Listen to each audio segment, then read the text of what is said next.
Islamic video देखने के लिए यूट्यूब पर जाकर रिजवान शुक्र कादरी चैनल को सब्सक्राइब करें और साथ दिए गए बेल आइकॉन को क्लिक करें ताकि सबसे पहले हमारी वीडियो हासिल हो। की शान मनकबत के जंद शाह पेश करूंगा।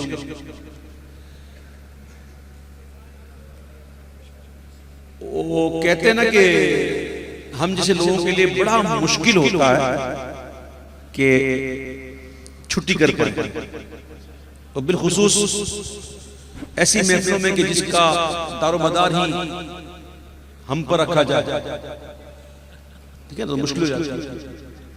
को 2-3 हफ्ते पहले मेरे प्यारे भाइयों मैं बहुत बुरी तरह से गिर गया था और जिसकी वजह से मेरी जो रीढ़ की हड्डी से जो नीचे हट जाती है, जिसको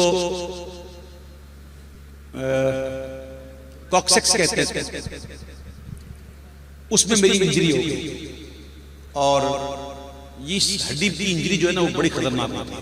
शायद आपको पता नहीं कि बंदा बैठने जैसा भी नहीं होता और लेटने जैसा भी नहीं होता, लेकिन इसके बावजूद अल्हम्दुलिल्लाह रब्बिल आलमीन में 2 घंटे होने को आए और मैं पढ़ रहा हूँ, सफर भी किया। हालांकि मेरे लिए सफर इस वक्त बहुत मुश्किल है, बिलखुसूस गाड़ी में बैठना, लेकिन ये कि जिसको टाइम दिया हुआ उसको तो कहूंगा कि ऐसा हो गया है, तो नहीं नहीं भाई बस आप आ जाए, ऐसा होता उसको छुट्टी ना मिली जिसने सबक याद किया। तो आप बुरी हरकत और सकनात से महसूस कर रहे होंगे हो कि मुझे कुछ ना कुछ तकलीफ है, कभी मैं यूं होता हूं, कभी मैं यूं होता हूं। तो बहरहाल आप दुआ कीजिएगा अल्लाह ताला शिफा दे और ये इंजरी सही हो जाए ताकि मेरी कमर ठीक हो जाए। कमर तो ठीक है अल्हम्दुलिल्लाह, इसके नीचे का मामला जो है अल्लाह ताला करम फरमाए, ठीक है जी। गौस पाक की नजर तो है ही, लेकिन ये कि जब बंदा बीमार हो ना तो इलाज करवाना सुन्नत भी है, ठीक है। पर इंशाअल्लाह खैर है। वो शिफाउन लिमा फिस सुदूर या कविय्यु या मतीनु या सलाम, इसकी बरकत से करम होगा इंशाअल्लाह, इंशाअल्लाह। और ये जिक्र की बरकत से इंशाअल्लाह ठीक हो जाएगा इंशाअल्लाह, इंशाअल्लाह, इंशाअल्लाह।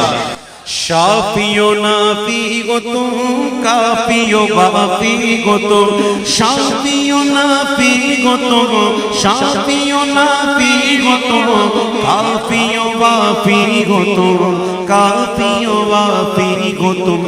दर्द को कर दो दवा तुम पे करोड़ों, दर्द को कर दो दवा तुम पे करोड़ों, दर्द को कर दो दवा तुम पे करोड़ों।